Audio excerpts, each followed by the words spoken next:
এক জঙ্গলে বাস করত এক বাঘ। বাঘটি ছিল ভীষণ অহংকারী আর হিংস্র। বনের পশু পাখি সব সময় ভয়ে থাকতো। কারো মুখে কোনো হাসি ছিল না। সবাই মনমরা হয়ে চুপচাপ বসে থাকতো আর মনে মনে মৃত্যুর প্রহর গুনতো। না জানি বাঘ এসে কখন তাকে ধরে খেয়ে ফেলবে। দিকে একদিন সেই জঙ্গলের পাশ দিয়ে গান গাইতে গাইতে যাচ্ছিল এক শিয়াল।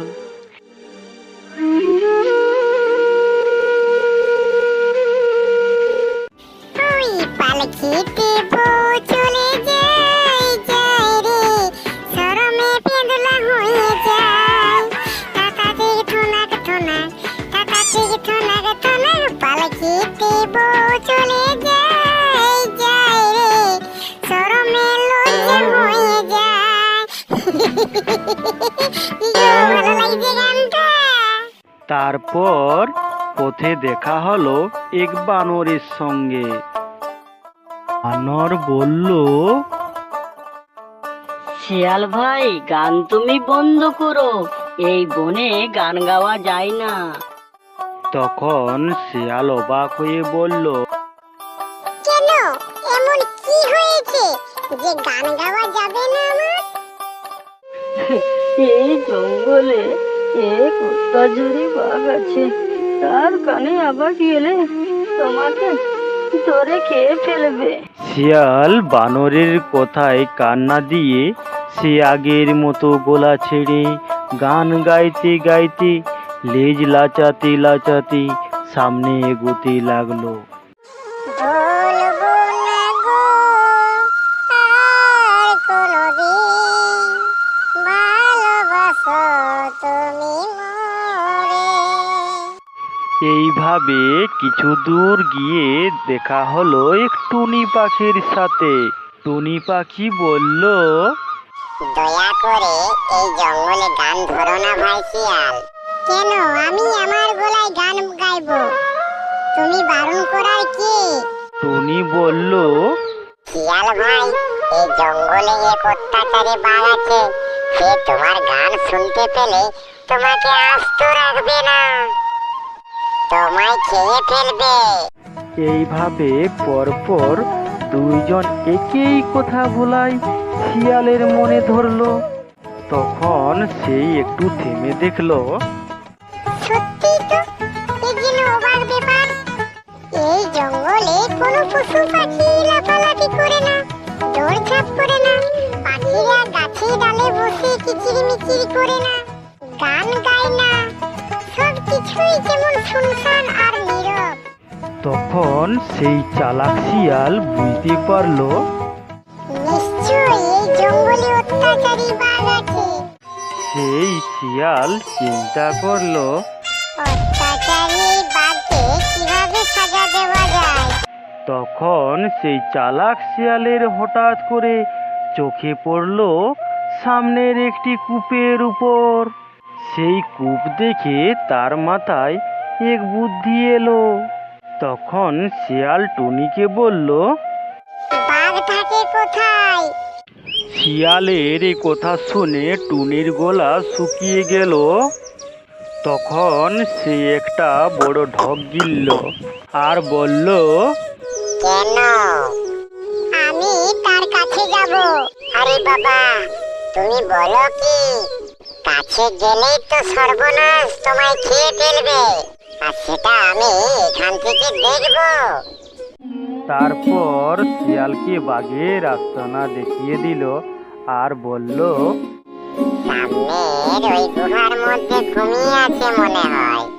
তারপর শিয়াল ধীরে ধীরে গুহার কাছে গেল। গুহার কাছে গিয়ে রাস্তায় সে কাঁদতে লাগলো।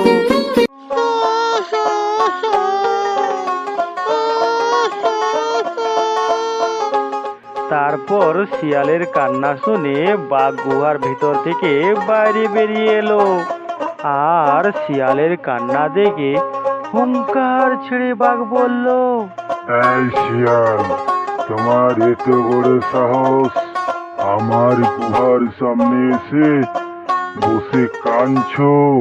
আমি কাঁদছি কি আর সাধে মামা? তো কাঁদছো কেন? আমি কাঁদছি তোমার দুঃখের কথা ভেবে। বাঘ হুঙ্কার দিয়ে বলল, কি বলতে চাও তুমি? স্পষ্ট করে বলো। শিয়াল বলল, বাঘ মামা, তুমি আমাদের এই জঙ্গলের রাজা, তাও তুমি আমাদের খাও, যেমন খুশি তেমন করো, আমাদের সকলের কোনো আপত্তি নেই। কিন্তু কি? কোথা থেকে এক বাঘ এসেছে এই জঙ্গলে, এসে বলছে সে এখন এই জঙ্গলের রাজা, এখন থেকে সেই আমাদের ধরে ধরে খাবে। এ কথা শুনে বাঘ রেগে গিয়ে একাকার হয়ে গেল। সে আবার হুঙ্কার দিয়ে বলে, তোমার এত বড় কথা? শিয়াল বলল, সে এই জঙ্গলের মুখে এক কূপে বসে আছে। বাঘ বলল, চলো দেখি, চলো দেখি কোথায় সেই বাঘ। তারপর শিয়াল বাঘকে নিয়ে গেল সেই কূপের কাছে। তারপর বাঘ চারদিকে তাকিয়ে বলল, কই, আমি তো আশেপাশে বাঘ দেখতে পাচ্ছি না, কোথায় বাঘ? শিয়াল বলল, মামা, সত্যি তুমি এখনো বোকায় থেকে গেলে? শত্রু কি কখনো সামনাসামনি দাঁড়িয়ে থাকে? তবে ওই কূপের ভিতর লুকিয়ে আছে। তখন বাঘ এক লাফে চলে গেল কূপের কাছে। এই কূপটি ছিল অনেক গভীর এবং জলে পরিপূর্ণ। কূপের কাছে দাঁড়িয়ে বাঘ তাকালো জলের নিচে। ও মা, শিয়ালের কথা তো একেবারে সত্যি। জলের নিচে দাঁড়িয়ে আছে মস্ত বড় এক বাঘ। জলের নিচে বাঘকে দেখে বাঘ তো একেবারে রেগে মেগে আগুন, আর হুঙ্কার দিয়ে বলল, কে তুমি? নন্দিনী, আগে তো তোমায় দেখিনি। সাথে সাথে জলের নিচের বাঘটাও হুঙ্কার দিয়ে বলল, কে তুমি? নন্দিনী, আগে তো তোমায় দেখিনি।